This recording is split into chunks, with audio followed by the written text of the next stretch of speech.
Okay, fellas, checking in. I built out the physical plant for the plants, the first plants. I will be putting together a canned fries factory like I did on Mars to make sure everything's working the way I expect and clear out some of the stuff I didn't do. And so I'm using on this side the exact same setup I had on Mars. 4 planters ready for potatoes, a chute that we send our proceeds to if there isn't enough fertilizer and it gets made into fertilizer, another chute that we'll send our proceeds to when there's enough fertilizer that we can make some fries. And then if you watched my Mars episodes, I saw where from time to time it's like 4 boxcars in a row, but you could roll a bad hand and all the plants will die. So some of the proceeds are cycled back to tray, chute, so that if that happens, we're not dead in the water. We just pick up from here and start over. Now, this is all going to be just fine. And like I said, I implemented it before. I actually had this running before I made the next changes, and it was running just fine.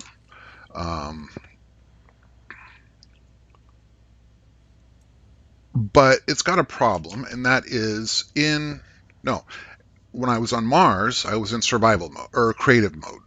I started this up, decided I wanted to watch a video for a long time and not die, so I went ahead and went to survival mode, or creative rather.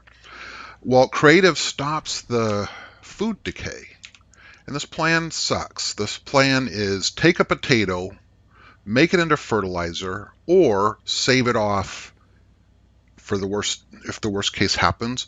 But you see it right there. Will decay completely in 5 hours. The worst is not going to happen, and this is going to sit here until it turns into a big pile of goo. So this is not great at all. And I thought as I built it out, well, it's all right. From time to time, I'll cycle the emergency potato into the appropriate bucket, and it'll, replace itself. And I can keep these fresh if I just move them around. And that might work, but it's terrible. Much better. Here, I'll show you what I'm going to do with the soybeans. Soybeans trays, a place to put the proceeds, and we're going to save off the seeds, which never perish. And if we get in a jam, we'll use seeds to recover. Also, this business of the chip that manages the grow line also cares about, is there enough fertilizer? Also makes the decision about a bucket to put it in. That's terrible. And especially will be bad when we mix the fruits. Instead, the thing that controls the harvesting just controls the harvesting, and something else will control what do we do with the proceeds from these operations. So that's my big plan. But the big paradigm shift, I just watched a movie and the guy said paradigm. The big paradigm shift is the hydroponics, Larry. This thing is going to change things up considerably. When I put this together, I didn't even know about hydroponics Larry. I knew there was a Larry, and so I built a Larry and I made it work, and it's just fine. For soybeans, though, it's a little bit different story, because here, let's just watch it. It's pretty cool. It's a little bit different story because soybeans, fertilized soybeans. I don't know why my fertilizer isn't working so good for the potatoes. I can never get more than 2 potatoes. The fertilizer, a fertilized soybean, one more. We'll kick out a seed, of course. But then it can also kick out 5 soybeans, or even more, I saw on Mars. And what I don't want to do, since I don't have to, is pick one, go do it, pick another one, go do it. We'll just be here all day on one plant. Instead, with the fertilizer, Larry, you say, get the bean. Get the next bean. Oh, there's more beans. Get them. Until, finally, the tray's emptied and you have the beans. 3 beans. Was that how much there was? Is that how many there were? Yeah, I guess so.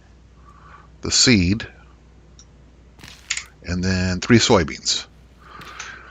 Yeah, because these trays are absolutely not fertilized. I only just built out this physical plant. I only just figured out how to run the rails so that this Larry and this Larry can both get to the fertilizer.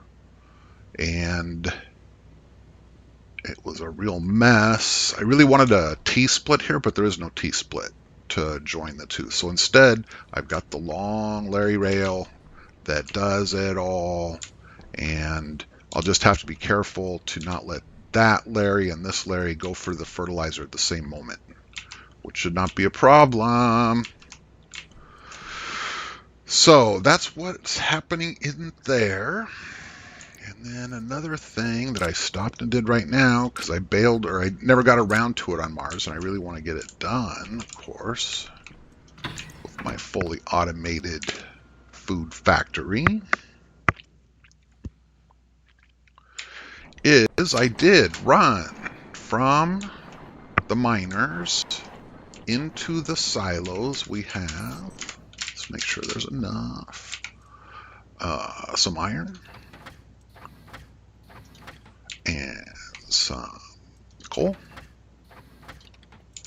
Runs up into respective chutes, and when the time is right, when it's necessary, which is when the auto lathe doesn't have 687 steel in it, but no steel, or almost no steel,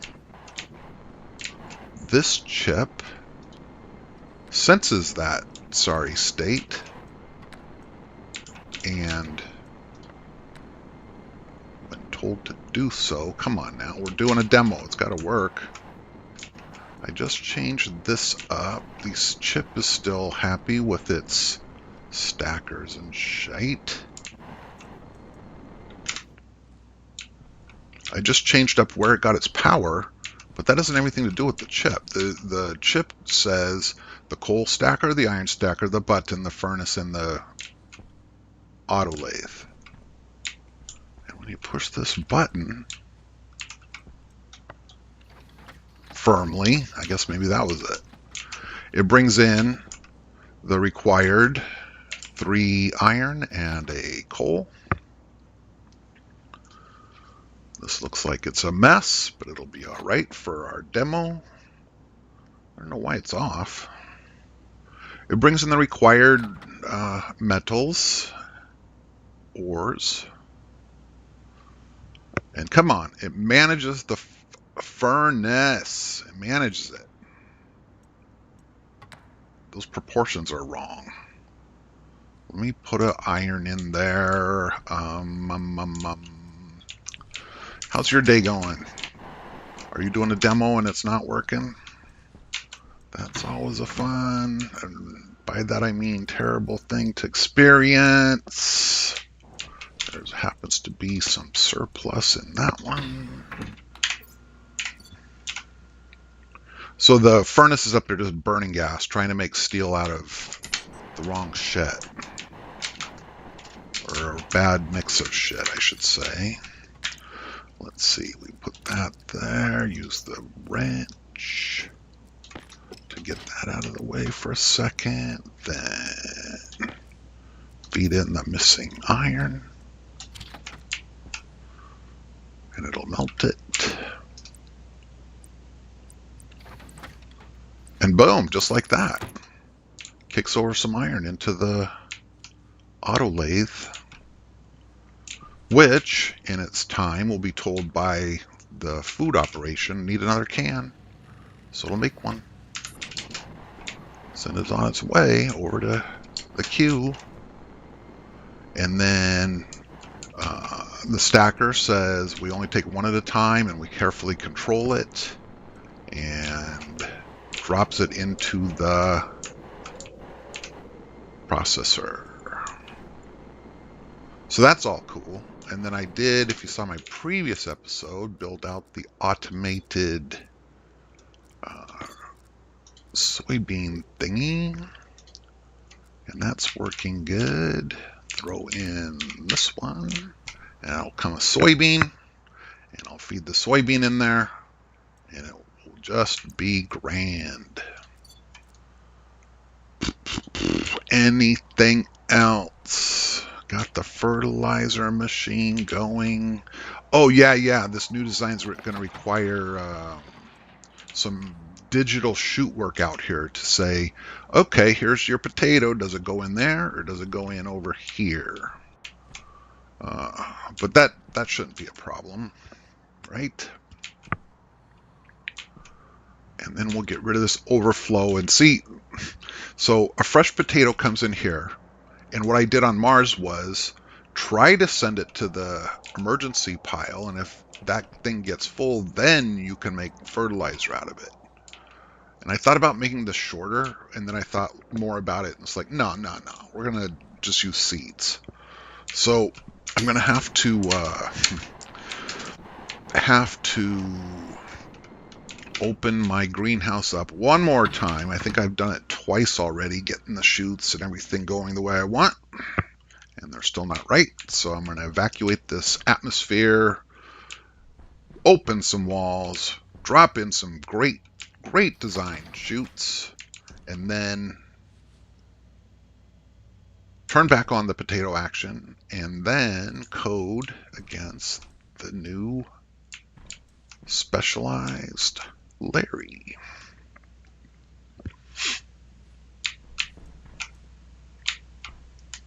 So I better get cracking. Lots of stuff. I better get cracking. Lots of stuff. It's a let's play, and we're only 12 minutes in. So let's play for a minute, shall we? Starts. The next step is turn off. Why am I an expert at de-atmosphering my greenhouse? It starts with turn off the AC and other management, because if it's on, well then it starts reacting as things change. Oh, and as things change. So I'm in there working by the soybeans and the potatoes growing. Okay, so we've got the atmosphere, we've got the room into a tank that will throw away a lot of carbon dioxide, but that's all right, because there's nothing to do about it. Be right back.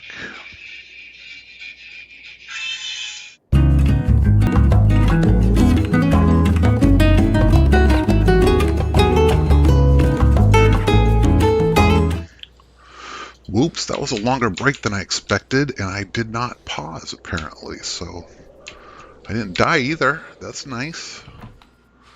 Where are we at? The waste tank's about to pop, and if I don't get some food and water soon, I'll die.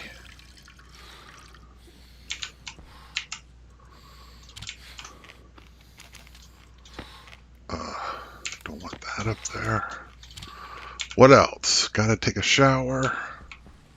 And the other ones are, and will feel better soon. So that's good.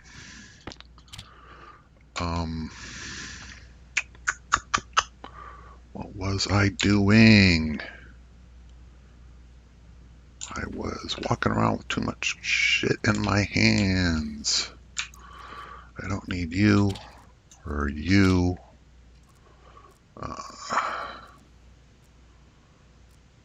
I'm certain I don't need those two things. I don't need you right now.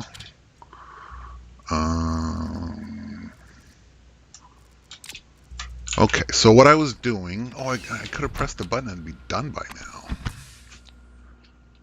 Instead, I'm like, gotta go, right as I could have pressed this button and emptied out the room into... Oh, I messed with this.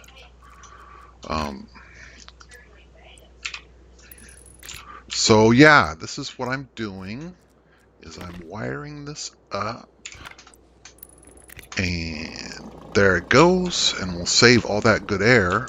which is starting to be a little janky. Like I said, I couldn't breathe it. Don't need these things on. I should isolate this so I can just turn them off all at once.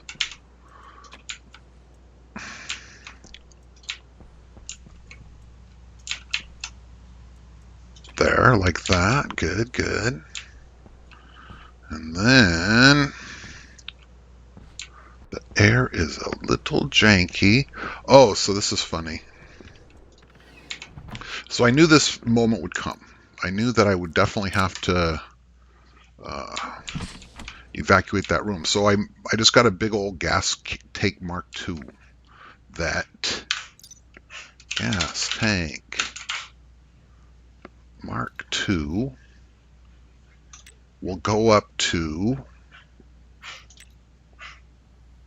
20 MPa in a big old tank. And then just so you know, if you haven't seen it, smart canister, better than the regular canister, it will go up to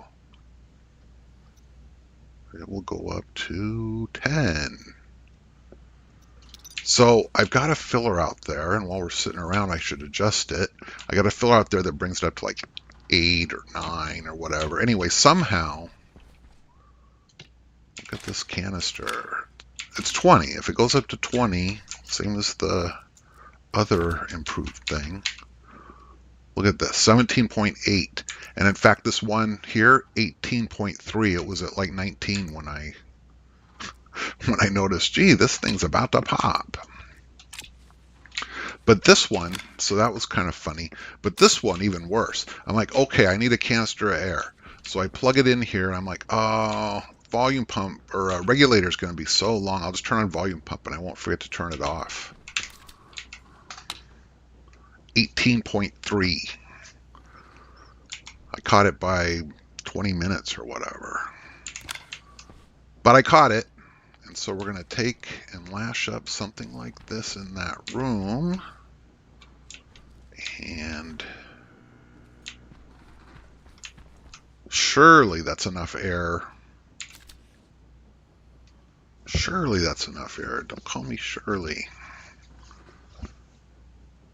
I'm tempted to just... No. I was thinking I'm tempted to just not bother with the other, but the other has the nitrogen in it, and I'm not sure. We probably were just looking at it. I'm not sure where we are at with ready. Oh, something's gonna go. It's not this. I can hear it over here. Something's gonna pop. Oh, it's this. Look at all that liquid. Quick. Get a drain on there. Don't freak out, but get it done quickly. Freaking out. There.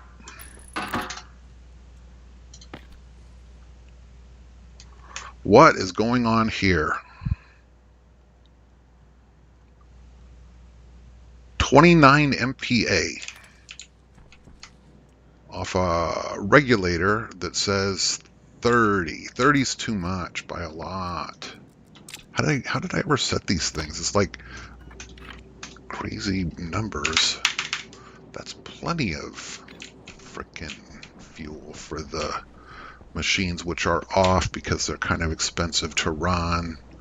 I need to tackle, and soon, 10. Programming this thing, but that wasn't what was really on my mind when I started that sentence. These are all 10. They are all empty. This part, as we talked about in a previous episode, is super expensive. These miners, come on, Quasar. These miners are a real drain. I don't need to save my CO2 anymore. I got plenty of CO2.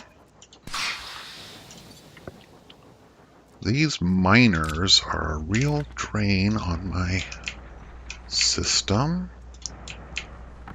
And to complete that sentence,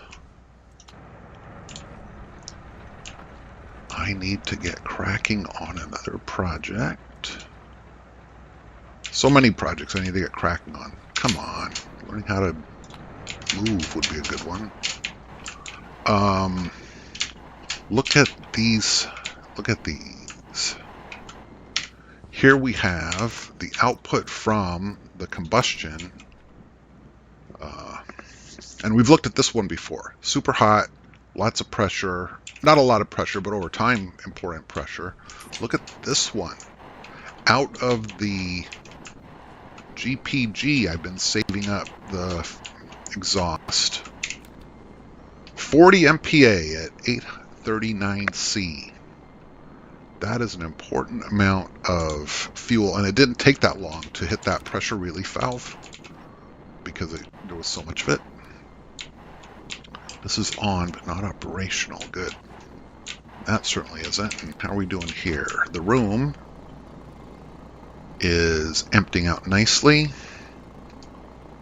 Yeah, let that be for a while more. This is on. This is maxed out, so we'll just let it run. So that is a lot of possible energy, electricity. If I could master the Stirling engine. Many episodes ago I built one and overpressurized the working canister, and it did not go well, which is as it was presumed to be. Looking at the time here, we got 50 minutes, and I must have been away for 20 of them. So this isn't too long. And what do we got? We got boring, bunch of boring.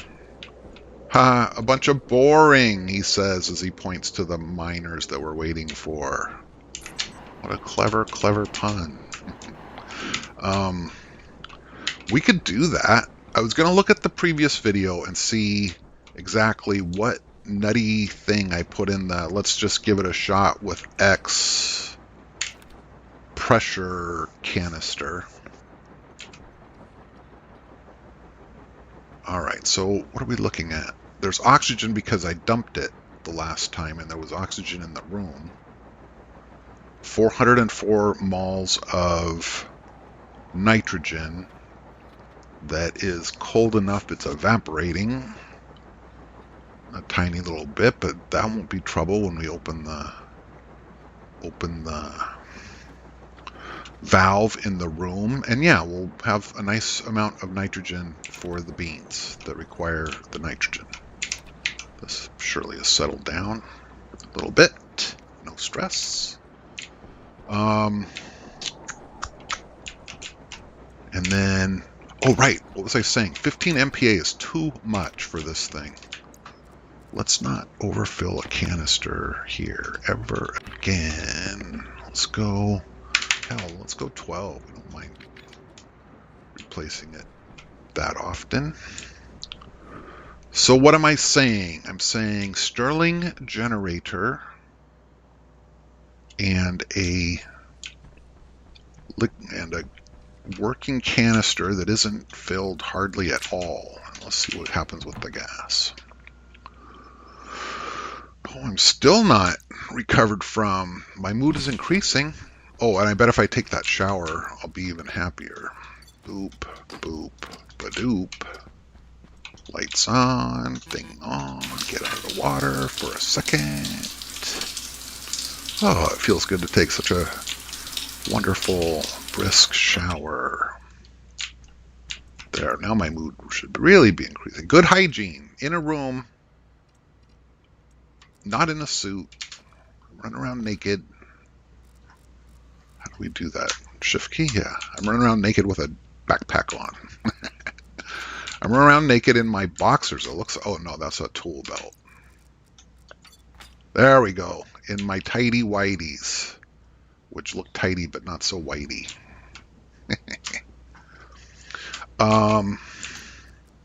Stirling engine, Stirling engine, Stirling engine. Get it from the electrical thing or the power and gas thing. I bet it's the gas thing. But I would have guessed wrong. Oh no! That's right, I'm out of copper. And I don't have any handy copper.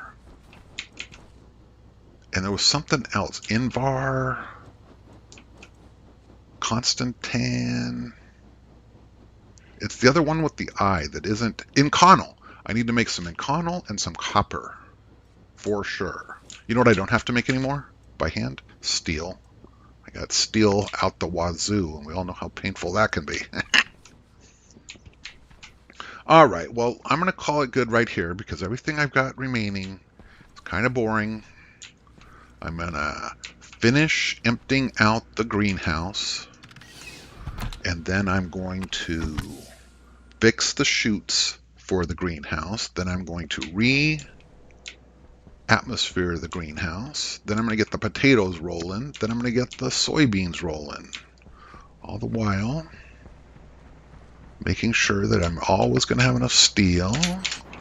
I could stop and program these things. That would be really cool.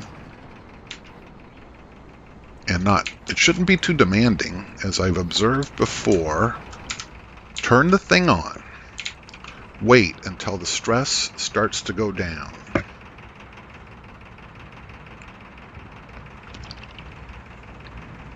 Which it will around 45. And then once it hits that moment, then crank the thing up and let it run for a long, long time. And it will process dirty ores and make clean ores. And then after a long, long time has transpired, take the throttle back to 10, turn the beast off, empty it, and then repeat. Easy, easy money. And honestly, the hardest part is not going to be controlling one of these to do the thing, but I need to learn about stacks. I need to learn about... Okay! I need to learn about stacks, I think, is the technology that lets you write a subroutine and then pass to it multiple devices. I just have never done that before. So, big fun awaits!